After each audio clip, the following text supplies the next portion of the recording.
আসসালামু আলাইকুম প্রিয় দর্শক, জানিয়ে দিব এখনকার আলোচিত সকল দেশীয় খবর। শুরুতেই জানিয়ে দেব সংবাদ শিরোনামগুলো। এমপি সাহেবরা সরকারি বরাতের 50% নিজেরা রাখে, বললেন রুমিন ফারহানা। জানাবো এলসি জটিলতায় এলপিজি সংকট, ঘি ঢালছেন ডিলার খুচরা বিক্রেতা। বিজয় আমাদের হয়েই গেছে, 12 ফেব্রুয়ারি শুধু আনুষ্ঠানিকতা, বলছেন নূর। এবং সর্বশেষ জানাবো ফেনীতে চালককে হত্যা করে অটোরিকশা ছিনতাই। প্রিয় দর্শক, এতক্ষণ দেখছিলেন সংবাদ শিরোনামগুলো, এখন জানাবো বিস্তারিত খবর।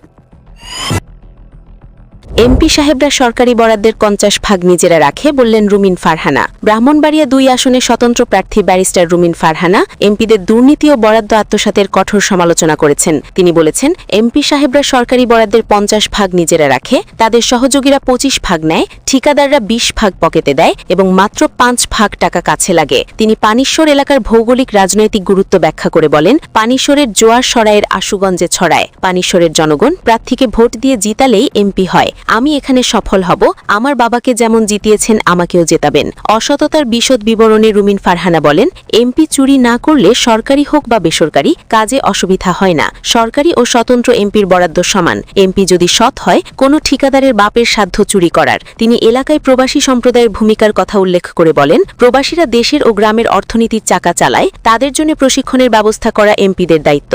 ব্যক্তিগত প্রসঙ্গে রুমিন ফারহানা যোগ করেন, আমার পরিবারের কেউ দেশে নেই, আত্মীয়রা বিদেশে, তাই আমার পিছু টান নেই। কেউ লাইনে দাঁড়াবে না ফল নেয়ার জন্য। নির্বাচন যে করছি, বিদেশের আত্মীয় স্বজনরা উল্টো আমাকে সামান্য সহযোগিতা করছে। তারা এদেশে আসবে না জয়ী হওয়ার পর ফল নেয়ার জন্য, সেই ফল কিন্তু আমার এলাকার জনগণ পাবে। রুবিন ফারহানা বলেন, ইনশাল্লাহ আগামী 22 তারিখ প্রতীক জেনে যাবেন হাঁস মার্কায়। আমার লক্ষ্য, আমার চেষ্টা থাকবে হাঁস মামার কাতেই নির্বাচন করব।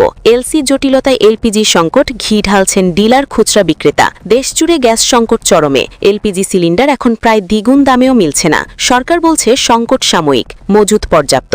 বেসরকারি কোম্পানিগুলো বলছে এলসি জটিলতার কথা, আমদানিও রয়েছে কম। দাম বাড়ার জন্য আবার ডিলার খুচরা বিক্রেতাদের দুষছেন সংশ্লিষ্টরা। বাসাবাড়ির লাইনের গ্যাসের অবস্থাও নাজুক। মধ্যপ্রাচ্য হয়ে আসে এলপিজিবাহী কিছু জাহাজে আছে আন্তর্জাতিক নিষেধাজ্ঞা, যার মধ্যে পড়েছে বাংলাদেশে বহনকারী কিছু জাহাজও।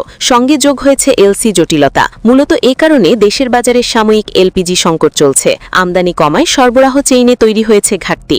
এই সংকটের সুযোগ নিয়ে আগুনে ঘি ঢালছেন ডিলার ও খুচরা ব্যবসায়ীরা। এসব কারণে সরকার বেঁধে দেওয়া দামের চেয়ে 12 কেজির সিলিন্ডার কিনতে গ্রাহককে গুনতে হচ্ছে 700 টাকা পর্যন্ত বেশি। বেশি দাম দিয়েও কোনো কোনো জায়গায় এলপিজির সিলিন্ডারই মিলছে না। এতে চরম সংকটে পড়েছেন ব্যবহারকারীরা। অভিযোগ রয়েছে, সাময়িক সংকটের সুযোগ নিয়ে কিছু ডিলার মুহূর্তে কোটিপতি হয়ে গেছে। তবে বিষয়টি অনেকে জানলেও নাম প্রকাশ করে কেউ বক্তব্য দিতে রাজি হচ্ছেন না। ভোক্তাদের সংগঠন consumer association of Bangladesh cap বলছে, গ্যাসের দাম নির্ধারণ করে Bangladesh energy regulatory commission BERC. বাজার নিয়ন্ত্রণ করতে না পারার পেছনে কমিশনের ব্যর্থতা রয়েছে। তবে নিয়ন্ত্রক সংস্থা এনার্জি রেগুলেটরি কমিশন বলছে, এলপিজি বহনকারী জাহাজের সংকট থাকলেও বেসরকারি অপারেটরদের কাছে পর্যাপ্ত এলপিজি মজুদ রয়েছে। পাশাপাশি ভোক্তা পর্যায়ে সংকট কাটাতে প্রশাসনের মাধ্যমে অভিযান চালানো হচ্ছে। সরজমিনে যা পাওয়া গেল, সারা দেশের মতো চট্টগ্রামেও এলপিজি নিয়ে হাহাকার চলছে। চাহিদা মাফিক গ্যাস পাচ্ছে না ভোক্তারা, আবার খুচরা দোকানিরা খালি সিলিন্ডার নিয়ে বসে আছে। কাজী দেউরি এলাকার চা দোকানি আলাউদ্দিন বলেন, গত সপ্তাহে 12 কেজির সিলিন্ডার নিয়েছে 1800 টাকায়, রোববার নিয়েছি 2200 টাকায়। ব্যাটারিগলি এলাকার চা দোকানি মোহাম্মদ সিরাজ বলেন, আমার দোকানে গ্যাস পুড়িয়ে গেছে, বাসার সিলিন্ডার নিয়ে এসেছে দোকানে। যার কাছ থেকে গ্যাস নিতাম তাকে ফোন দিয়েও পাওয়া যাচ্ছে না। বাজারে 2000 টাকায়ও গ্যাস মিলছে না। হঠাৎ এলপিজি সংকটের কারণ কি? বর্তমানে এলপিজির সংকটের বেশ কয়েকটি কারণ জানিয়েছেন চট্টগ্রাম চেম্বারের সাবেক পরিচালক মাহফুজুল হক। তিনি এলপিজি ব্যবসায় জড়িত। মাহফুজুল হক বলেন, 1 মাসের বেশি সময় ধরে দেশে এলপিজির সংকট চলছে। আমাদের এলপিজির বড় উৎস মধ্যপ্রাচ্য। মধ্যপ্রাচ্যের দেশগুলো থেকে বেশি এলপিজি আমদানি হয়। এর মধ্যে যে কয়টি জাহাজ বাংলাদেশে আমদানি করা এলপিজি বহন করত, সম্প্রতি আমেরিকা যে নিষেধাজ্ঞা দিয়েছে তাতে বাংলাদেশে এলপিজি বহনকারী কয়েকটি জাহাজ পড়েছে। এতে সংকট বেশি ঘনীভূত হয়েছে বলে মনে করেন তিনি। বলেন, এলসি খুললেও জাহাজ সংকটে নির্ধারিত সময়ে এলপিজি আনতে পারেনি আমদানিকারকরা। পাশাপাশি বড় বড় আমদানিকারকরা এলসি জটিলতায় এলপিজি আমদানি করতে পারেনি। বিশেষ করে বসুন্ধরা, বেক্সিমকো, ইউনিগ্যাসের মতো বড় আমদানিকারকরা এলপিজি আমদানি করতে পারেনি। তিনি বলেন, বটলিং প্লান্ট যাদের আছে তারা সরকার নির্ধারিত দামে বাজারে এলপিজি সিলিন্ডার সরবরাহ করছে। বটলিং পর্যায়ে কেউ দাম বেশি নিচ্ছে না, কিন্তু সরবরাহ ঘাটতির সুযোগে ডিলার ও খুচরা ব্যবসায়ীরা দাম বাড়িয়ে দিয়েছেন। এই ব্যবসায়ী নেতার বক্তব্যের সত্যতা মেলে এলপিজি বিপণনকারী কয়েকটি প্রতিষ্ঠানের বিপণন কর্মকর্তার বক্তব্যে। Sun Gas limited area head Ekramul Haque Jewel Jago নিউজকে বলেন, শীতপ্রধান দেশগুলোতে এলপিজি চাহিদা বাড়ে, আবার শীতকালে মধ্যপ্রাচ্যে জ্বালানি তেলের উৎপাদন কমে যায়। এতে এলপিজিরও উৎপাদন কমে, ফলে প্রতি বছর শীত মৌসুমে এলপিজির কিছুটা সংকট তৈরি হয়। তবে এবারের চিত্রটা কিছুটা ভিন্ন। গ্রাহকরা আমাদের কাছে প্রতিনিয়ত বিরক্ত করলেও কিছু করার নেই। কোম্পানি থেকে সরবরাহ না থাকায় আমরা সাধারণ মানুষদের চাহিদা মেটাতে পারছি না। বিএম এলপিজি গ্যাসের ডিলার সাজ্জাদ তিনি বলেন, রাজনৈতিক পথ পরিবর্তনের কারণে অনেক কোম্পানির ব্যাংকিং জটিলতা চলছে। এতে কয়েকটি কোম্পানি এলপিজি আমদানি করতে পারেনি। সব মিলিয়ে সবগুলোর কোম্পানির সরবরাহ কমেছে। আগের বছরের চেয়ে গত ডিসেম্বর মাসে প্রায় প্রত্যেক কোম্পানির 20% মতো সরবরাহ কমেছে। নাম প্রকাশে অনিচ্ছুক একজন ডিলার বলেন, বাংলাদেশি বেসরকারি চ্যানেলে কিছু ইরানি গ্যাস আসত। স্লোকাল এনার্জি নামে একটি কোম্পানি ইরানি গ্যাস সরবরাহ দিত।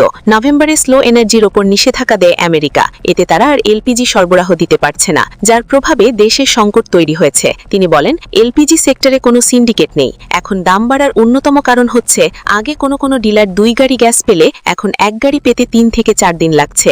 আগে গ্যাস সরবরাহ বেশি ছিল, কিন্তু ডিলার ডিস্ট্রিবিউটররা কম নিত। বাজারে দাম বাড়ার প্রবণতা তৈরি হয়, ডিলাররা তাদের খালি সব সিলিন্ডার ভরে নিতে চাইছেন। এতে স্বাভাবিক চেয়ে বাড়ছে। এলপিজি ব্যবসা কাদের হাতে? বিপিসি ও এলপিজি অপারেটরস অফ বাংলাদেশ লোয়াবের তথ্য অনুযায়ী দেশের 34টি কোম্পানি এলপিজি ব্যবসায় জড়িত। এর মধ্যে 23টি কোম্পানি এলপিজি আমদানি করে। এলপিজি খালাসের জন্য তাদের নিজস্ব টার্মিনাল রয়েছে।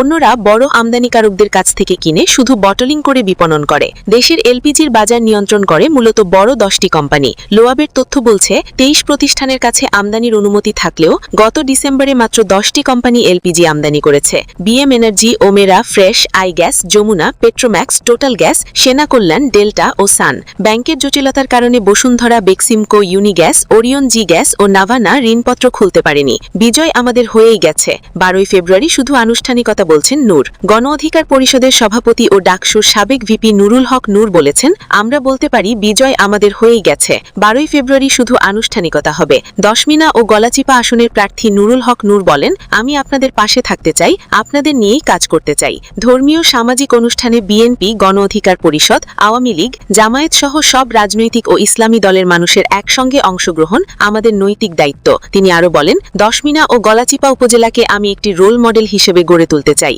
এখানে সব রাজনৈতিক দলের নেতাদের অংশগ্রহণ থাকবে এবং পারস্পরিক সম্প্রীতি বজায় থাকবে। ওয়াজ মাহফিল ও দোয়া মাহফিলে অংশ নেই আমাদের সংস্কৃত বৈচিত্র্যের অংশ। গণতান্ত্রিক অধিকার প্রসঙ্গে নূর বলেন, প্রত্যেক মানুষের মত প্রকাশের স্বাধীনতা ও ধর্মীয় অনুষ্ঠান পালনের অধিকার রয়েছে। কাউকে গায়ের জোরে বাধা দেওয়া, হামলা চালানো কিংবা বিশৃঙ্খলা সৃষ্টি করার রাজনীতি আমরা করি না। প্রিয় দর্শক, এই ছিল এখনকার গুরুত্বপূর্ণ নিউজ। আরও গুরুত্বপূর্ণ নিউজ নিয়ে ফিরছি কিছুক্ষণের মধ্যে।